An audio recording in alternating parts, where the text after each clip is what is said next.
Manitoba, a JD from Toronto, and an LLM in Indigenous Peoples Law and Policy from Arizona University. Brenda's also worked at a community legal clinic in Rabinal, Guatemala, on a case of genocide, and she has worked with First Nations on Aboriginal and treaty rights issues.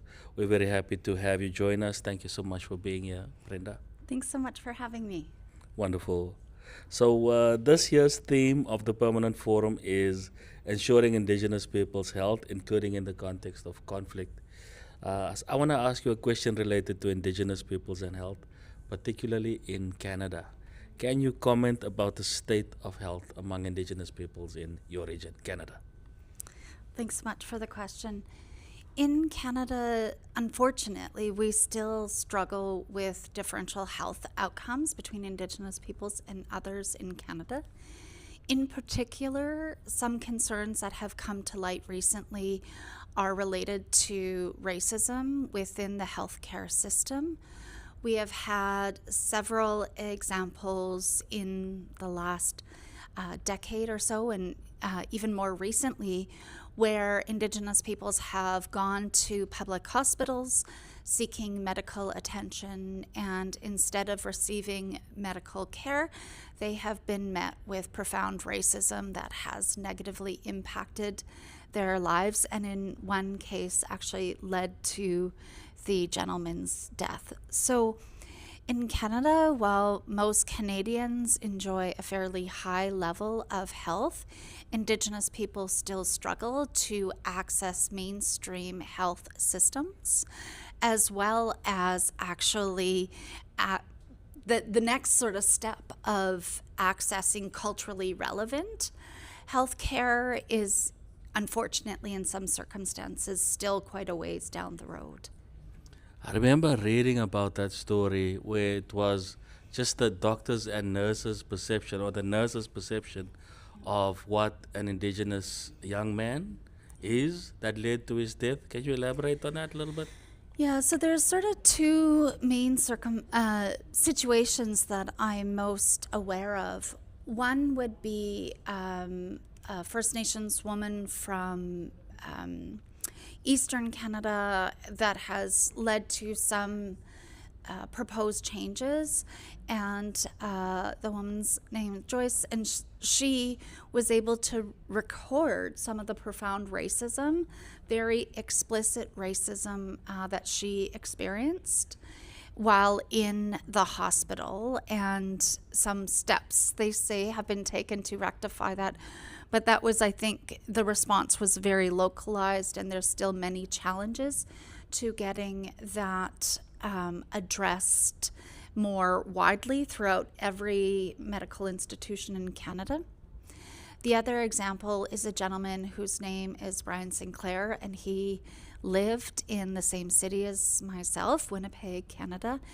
And when he had been sent to the hospital from his family doctor to receive some medical care, the hospital assumed that he wasn't sick, but rather a homeless gentleman just sort of sleeping it off was the phrase used.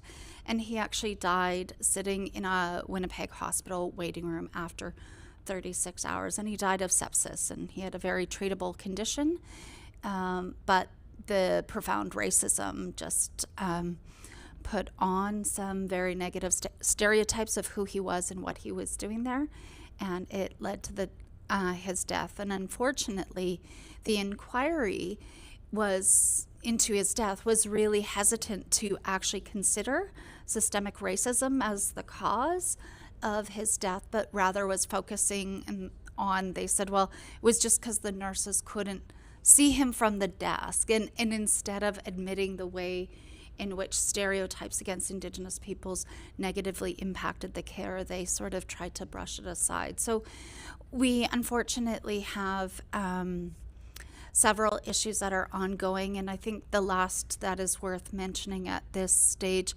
is, again, recent cases within the last 5 to 10 years of forced sterilization of Indigenous women in medical facilities in Canada. And so while forced sterilization has been a practice that was known about to have occurred previously, there is some ongoing litigation about more recent forced sterilization of Indigenous women as well. Really atrocious occurrences.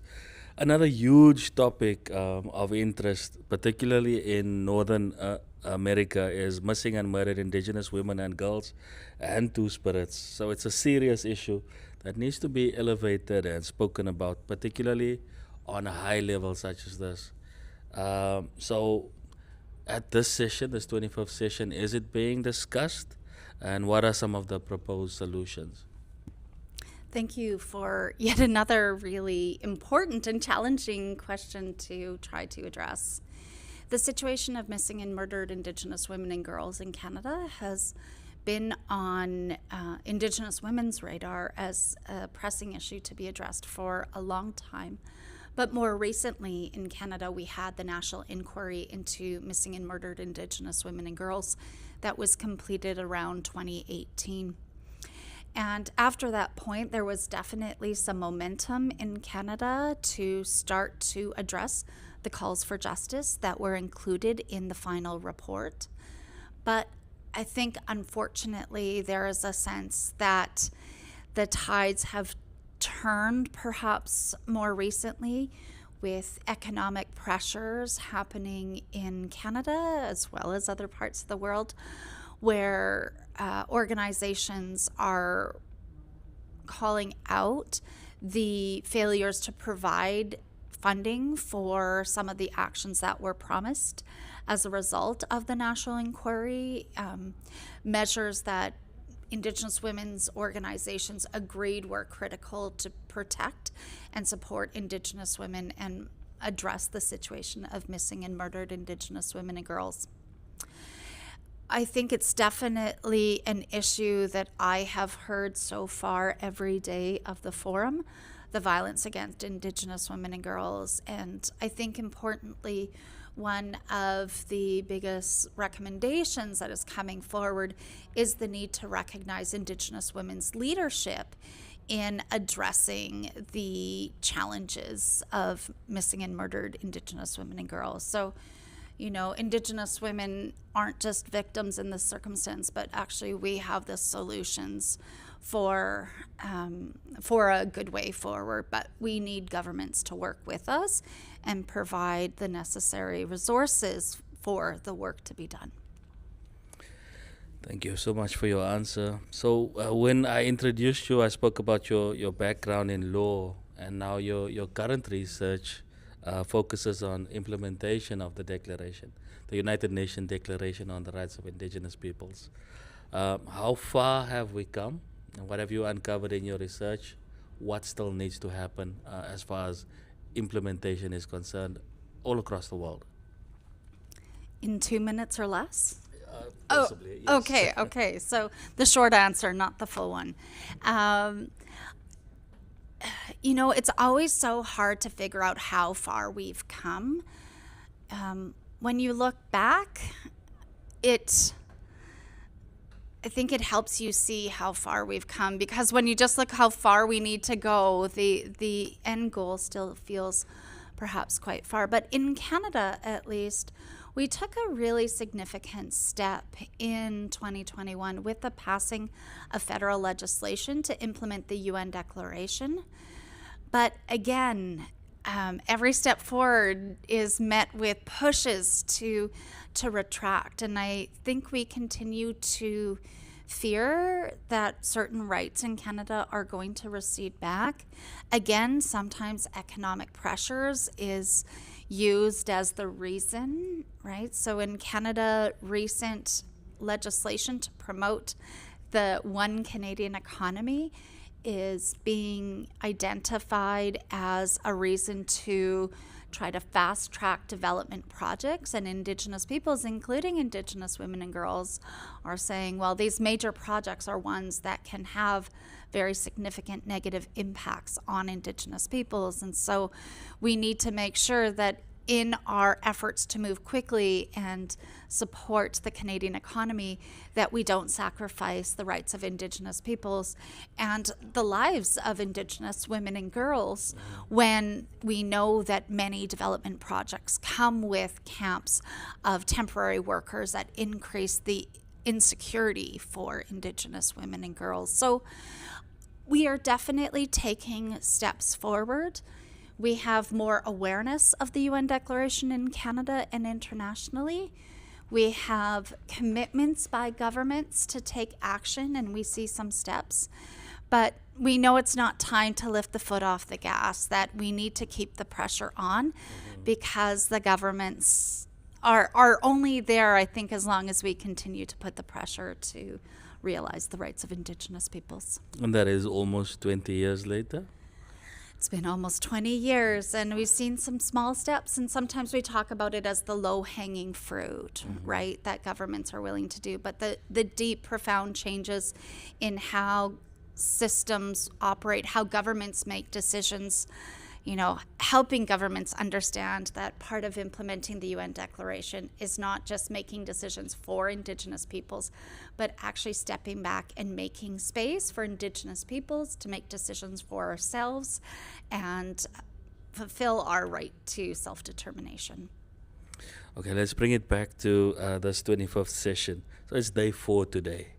It's Already? Yeah. Yeah. It's midday, just after lunchtime. Can you tell us about some of the highlights of day 4 that you might have seen today? Today is one of my favorite agenda items of the UN Permanent Forum. It's when we have the opportunity as forum members to have a dialogue with Indigenous peoples, with only Indigenous peoples in the room. So today was a really great opportunity to sit and hear from Indigenous peoples around their concerns and what they're seeking from the Permanent Forum to support them in their own efforts. And so some really big issues came up with all the pressures that we see at the UN around the liquidity crisis. And importantly, I think what was really touching for me was hearing the support of Indigenous peoples for the work of the Permanent Forum, and Indigenous peoples really wanting us to continue the fight. And they really see us as having a very important and significant role in the UN system. Okay, before I let you go, one last question. What are the expected outcomes of this year's session? A really strong report. No, I think, yes, that's probably the first step, but we probably want more than a report. The things that I'm already starting to see are increased collaborations happening amongst Indigenous peoples from different regions.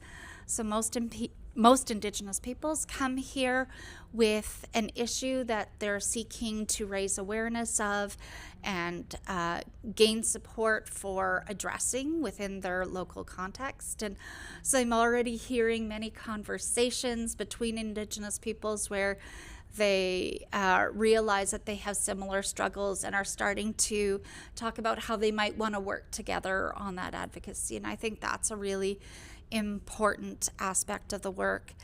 And I think the other aspect that I really noticed so far this week, and that I hope will continue, is the strong engagement by member states and UN agencies in the work of the Permanent Forum as well, so that we really create the space for that dialogue between Indigenous peoples, member states, and UN agencies. I'm happy to leave it there. This is Sheldon Ferris for Cultural Survival at the Indigenous Media Zone with special guest Brenda Gunn. Thank you for